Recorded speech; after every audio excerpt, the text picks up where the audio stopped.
মানিক মিয়া এভিনিউয়ে জাতীয় নাগরিক পার্টি এনসিপির আত্মপ্রকাশ উপলক্ষে আয়োজিত সমাবেশ ঘিরে চলছে প্রস্তুতি। বিকেল ৩টায় আনুষ্ঠানিকভাবে আত্মপ্রকাশ করবে নতুন রাজনৈতিক বন্দোবস্তের প্রতিশ্রুতি নিয়ে আসা রাজনৈতিক দলটি। অভিষেক অনুষ্ঠান ঘিরে গতকাল বিকাল থেকেই মানিক মিয়া এভিনিউতে চলছে প্রস্তুতির কাজ। বিধি মেনে সড়কের একটি লেনের যান চলাচল বন্ধ করে স্থাপন করা হয়েছে মঞ্চ। এ সময় চলাচলের জন্য বিকল্প সড়ক ব্যবহারের অনুরোধ জানানো হয়েছে দলটির পক্ষ থেকে। নিশ্চিত নিরাপত্তা ব্যবস্থা নিশ্চিত করতে আইনশৃঙ্খলা রক্ষাকারী বাহিনীর পাশাপাশি কাজ করবেন দলটির বিপুল সংখ্যক স্বেচ্ছাসেবী। এছাড়া জরুরি স্বাস্থ্যসেবা সুবিধা, ভ্রাম্যমাণ টয়লেট ব্যবস্থা, সুপেয় পানি এবং পুলিশ বক্স স্থাপনের কাজও শেষের দিকে। রাজধানীর মানিক মিয়া এভিনিউয়ে জাতীয় নাগরিক পার্টি এনসিপির সমাবেশের প্রস্তুতির খবর জানাতে সেখান থেকে সরাসরি সংযুক্ত হচ্ছেন সহকর্মী কাইকোবাদ মাহমুদ। কাইকোবাদ, সমাবেশ স্থলের প্রস্তুতি কেমন দেখছেন, আর সবশেষ খবর, সবকিছু মিলিয়ে সবশেষ খবর বলেন আমাদেরকে।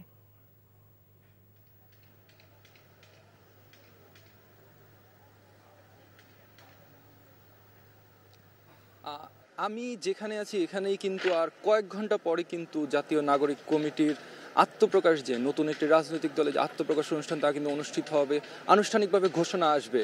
আর ইতিমধ্যে এখানে কিন্তু আমরা দেখতে পাচ্ছি যে মঞ্চের কাজ প্রায় শেষ হয়ে আসছে। একই সাথে শেষ মুহূর্তে যে প্রস্তুতি, শেষের যে কাজগুলো, একই সাথে আনুষঙ্গিক যে কাজগুলো আশেপাশের, তা কিন্তু চলছে, যার মধ্যে রয়েছে সাউন্ড সিস্টেম স্থাপন, এছাড়া আসন বিন্যাস অর্থাৎ বসার জন্য জায়গা, তাও কিন্তু বসানো চলছে। পেছনে কিন্তু এখনও কিন্তু বাকি কাজ, তবে তারা যেটি বলছে যে আর 2-1 ঘন্টার মধ্যে এই জিনিসগুলো আসলে সম্পন্ন হয়ে যাবে একই সাথে। আর আমরা কিন্তু দেখতে পাচ্ছি যে গতকাল যে কাজ শুরু হয়েছে তার কিন্তু বিরাম নেই। সকাল থেকে আমরা দেখতে পাচ্ছি ভলান্টিয়ারদের কাজ কিন্তু চলছে। তারা কিন্তু সর্বতোভাবে চেষ্টা করছে যে আজকের অনুষ্ঠানটি, যে নতুন রাজনৈতিক দলের আত্মপ্রকাশ অনুষ্ঠান, তা যাতে নির্বিঘ্নে করা যায়, যতটুকু নির্বিঘ্নে করা যায় তা কিন্তু তারা চেষ্টা চালিয়ে যাচ্ছে। আর যতটুকু আমরা এখানে এখন পর্যন্ত জানতে পেরেছি, নতুন দলের কিন্তু আহ্বায়ক হচ্ছেন নাহিদ ইসলাম, এছাড়া সদস্য সচিব পদে আছেন কিন্তু আখতার হোসেন। আর দুটি পদ যদি আমি বলি, মুখ্য সংগঠক উত্তরের কিন্তু আছেন সার্জিস আলম এবং দক্ষিণের আছেন হাসনাত আবদুল্লাহ, এছাড়া নাসিরুদ্দিন পাটোয়ারি, হান্নান মাসুদ, তারাও কিন্তু এই কমিটিতে আছেন। আর আরেকটি বিষয় আমি যদি বলি, এখানে কিন্তু নেতাকর্মী যারা উপস্থিত আছেন, ভলান্টিয়ার অর্থাৎ, এছাড়া কিন্তু জুলাইয়ের কিছু কর্মী যারা আন্দোলনে অংশ নিয়েছেন তারাও কিন্তু আছেন। তারা সবাই কিন্তু আসলে এই দলটি নিয়ে অনেক বেশি উৎসাহিত, অনেক বেশি উচ্ছ্বাসিত। তাদের কিন্তু প্রত্যাশা, যে নতুন রাজনৈতিক বন্দোবস্তের কথা বলা হচ্ছিল আন্দোলনের সময় থেকে, তা কিন্তু এই জাতীয় নাগরিক পার্টির মাধ্যমে কিন্তু তারা পেতে যাচ্ছেন বলে কিন্তু তারা এখন পর্যন্ত কিন্তু তারা আশাবাদী।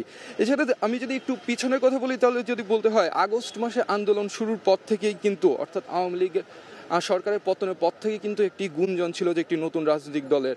আর ডিসেম্বরের মধ্যে কিন্তু সেটি জানা যায় যে খুব শীঘ্রই আসতে যাচ্ছে, এবং ফেব্রুয়ারিতে কিন্তু তারা আনুষ্ঠানিকভাবে ঘোষণা দেয় যে একটি রাজনৈতিক দল আসতে যাচ্ছে। আর তা কিন্তু আজ, অর্থাৎ 28 ফেব্রুয়ারি বিকেল 3টায় তাদের কিন্তু আনুষ্ঠানিকভাবে যাত্রা শুরু করার কথা রয়েছে এখন পর্যন্ত।